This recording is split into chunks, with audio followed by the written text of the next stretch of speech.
Дайте ми личната си карта или картата, която ви е за контрола, за да мога да ви запиша имената. Свалихте ме от превозно средство, на което съм редовно. Ето го господина, ето го и хората. Това са господата. Дайте ми картата си. Не виждате ли, че в момента? Моля, представете ми документ. Не, госпожа, свали ме от превозно средство, на което бях редовно.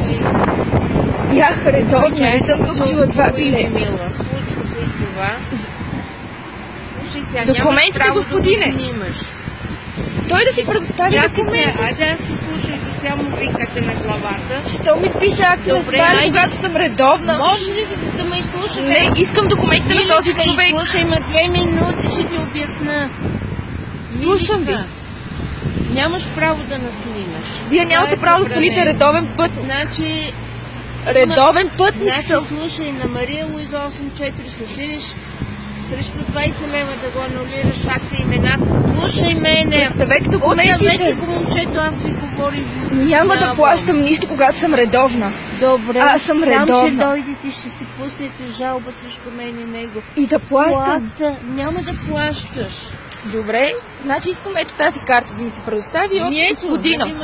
Искам неговата карта, защото той ме свали от превозното средство. Добре, нали записахте моя номер? За нас няма значение, дайте ми имената си.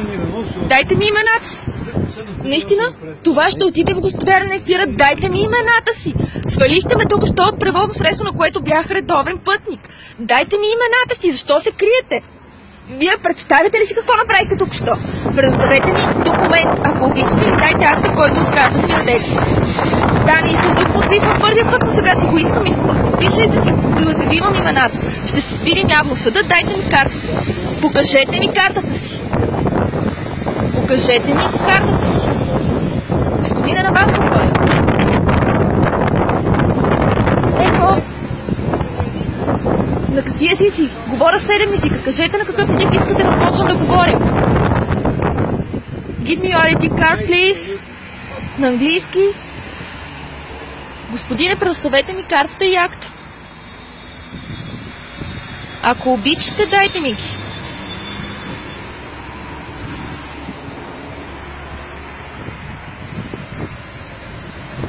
Наистина това ще отиде в господарния ефир. Дайте ми картата си, ако обичате и акта. Вижте, помолих ви учтиво няколко пъти. Няколко пъти ви моля обичам. Разбирате ли какво става? Моля ви учтиво, вие не ми предоставяте нито документа, нито ми давате в момента акта, на който трябва да се разпише. Дайте го. Айде, свалихте ме от редовно превозно средство. В смисъл, бях редовно на транспортното средство. Ако обичате, дайте ми акта и предоставете картата.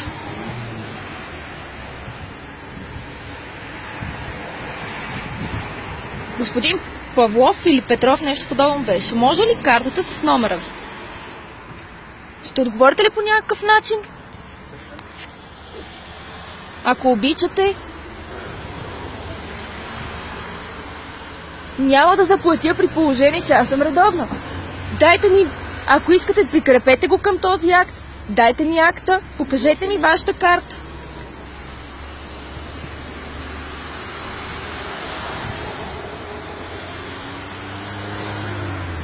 Сега ще следиме ли?